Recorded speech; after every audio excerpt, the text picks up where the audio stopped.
What's up, YouTube? This your boy LordLunar 6G75, aka the Water Twin, here with my original recap.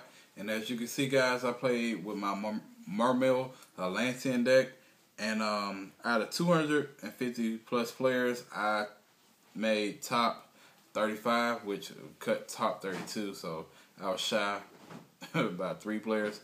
But I gained a lot of experience with the deck, and I gained a lot of knowledge from the deck. So I'm not walking away from this event dissatisfied. Alright, guys, so what I'm going to do, I'm going to go ahead and run through the deck profile. As you can tell, we're going to start with the Mermail side. And at the end of the deck profile, we're going to go into my rounds and how I did in the tournament overall. Alright, guys.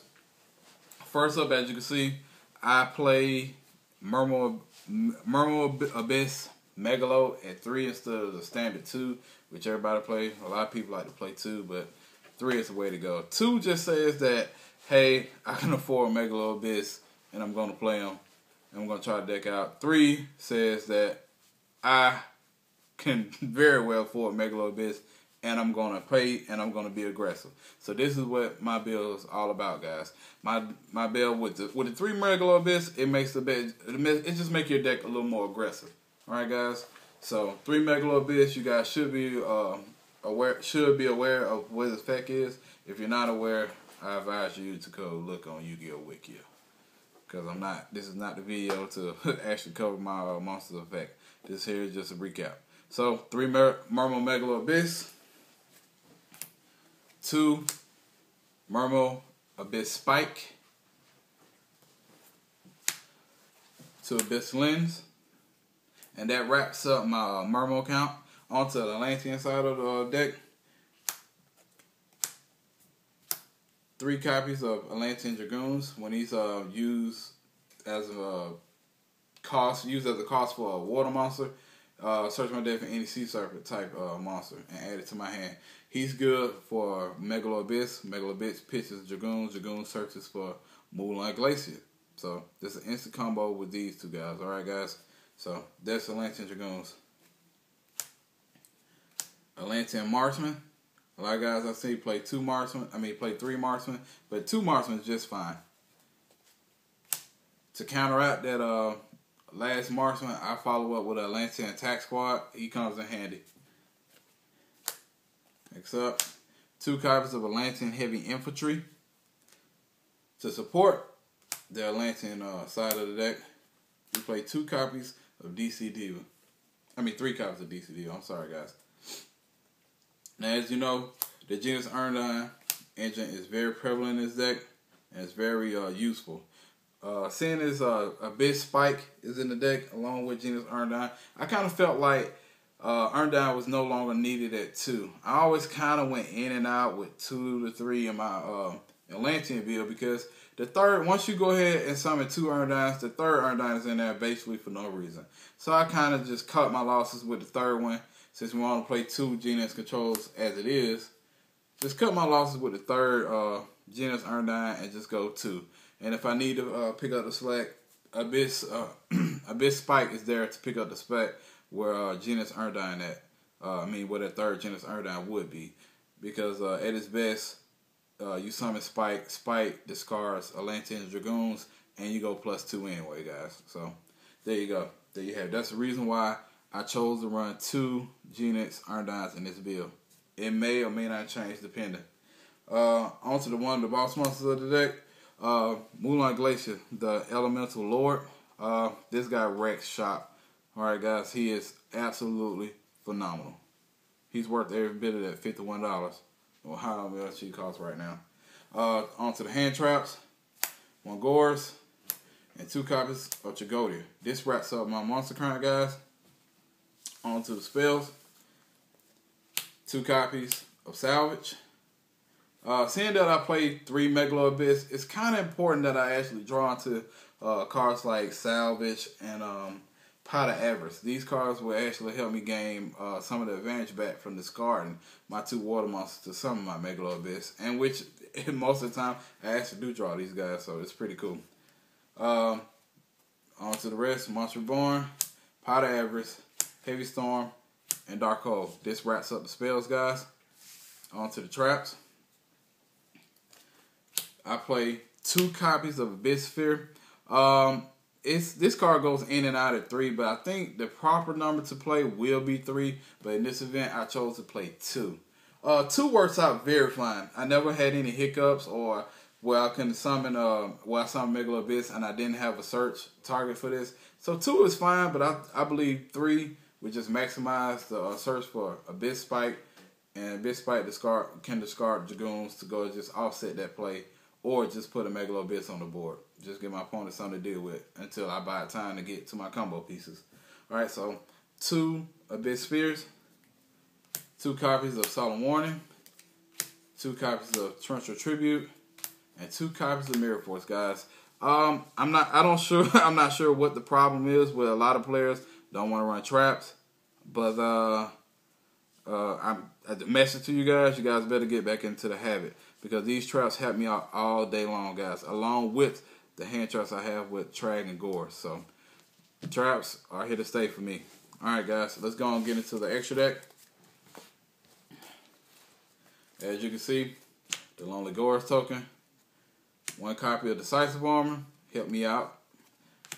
Scrap Dragon, Mistburn, Stardust, Gunnier, DeLorean, TG Hyper Librarian, Ally Jessica Taster, and Armor. This wraps up my synchro targets.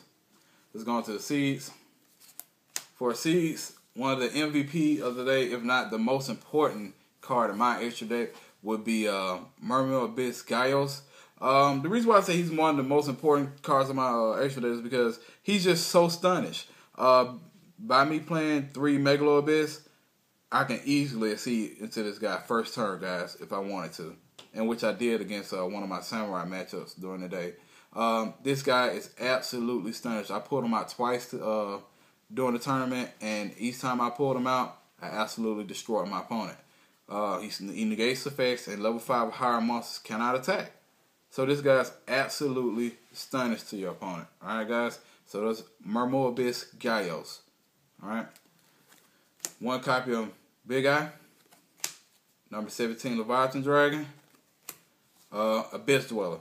Abyss Dweller pulled me out of the fire. I mean, guys, I was dead. This dude, the set of play had me dead to right, guys. I'm going to cover that in a second. The set of play had me dead to rights until I made this guy. But we'll get into that later on. 1 copy of Wild Zemains. And finish up, last but not least, Gotcha Gitsu. Alright, guys, let's go on to this side deck. Seeing that my opponent wants to try to stun me with face-up spell and trap cards, guys, I decided to go ahead and just side 2 Air Orcas. Back in my Generation Fish deck, or days when it first came out, guys, he was very important to the deck. Let me go ahead and just read his effect if you guys. Some of you guys may not know. This is just very, very smart tech in.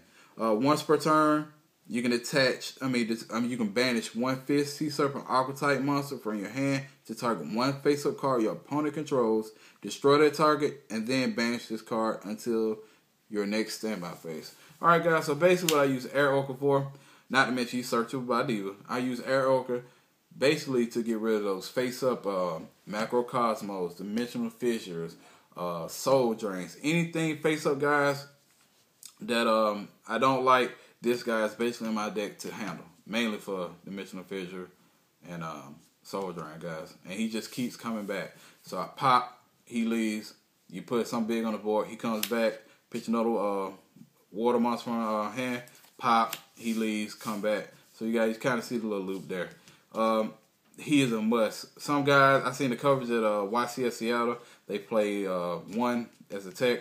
I'm going to play 2. I believe 2 is the right number for this guy. Like I said, he's searchable by Diva, and he's just too good. Alright, so on to the next. I don't main board Mystical Space, but you best believe they're in the sideboard, so the Mystical Space times 2. Triple goals a match. The entire day, guys. It's just wind-ups. I mainly side deck this card for my wind-ups purely because they just wrecked me the entire day. I got 2 of my losses from wind-ups. Well, I got a loss and a draw from wind-ups, so I'm not really feeling the wind-up matchup. So 3 goals and matches. 1, 2, 3. Shadow and Prison Mirror, because Dark Wars is one of our worst matchups also. 2 Imperial Iron Walls. 2 Needle Sealers for those decks that like the Swarm, Wind-Ups, and 6 Samurai. And to follow with the traps, I decided to go with 1 Lonely Malcat, you know, for back row heavy decks. Maybe some Burn or something else. Something to that matter. Alright guys, let's go ahead and get into the rounds. Alright guys, as you see, round 1, I faced a Thunder deck. They ran that Thunder, Ma, Pa, and you know, all the other stuff. I think he said it was an OTK deck. I wouldn't know anything about it because I 2-0'd him. I actually went into Decisive Armor. Game 1, and it just totally helped me out, guys. Game 2, I played Inzecktors. I 2-0'd that guy. Like I said, let's talk about that last round with that Inzector player.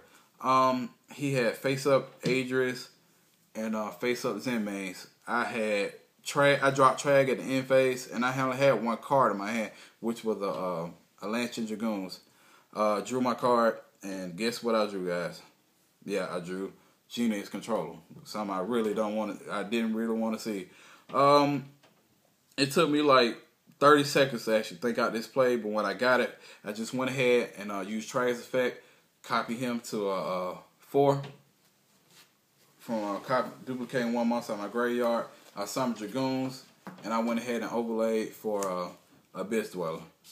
Seeing as I had 4 water monsters in my grave, I just went ahead and detached Atlantean Dragoons on my turn and searched Moulanglacia with the effect of Atlantean Dragoons. And I summoned Moulanglacia, plucked 2 cards from my opponent's hands, and Moulanglacia just went ahead and swung over Avarice. And it was a downhill game from there because, you know, Abyss Dweller really stuns Inzecktors. So that's actually how I got out that second match. Alright guys, so that was my second matchup. Round 3, I end up playing a Lancer Frog deck, which I 2-0'd once again, guys. It was, like I said, when I 2-0'd my opponent, guys, it was basically Moulanglacia and Megalo Abyss really just kind of like destroying my opponent. So I 2-0'd the Lancer Frogs.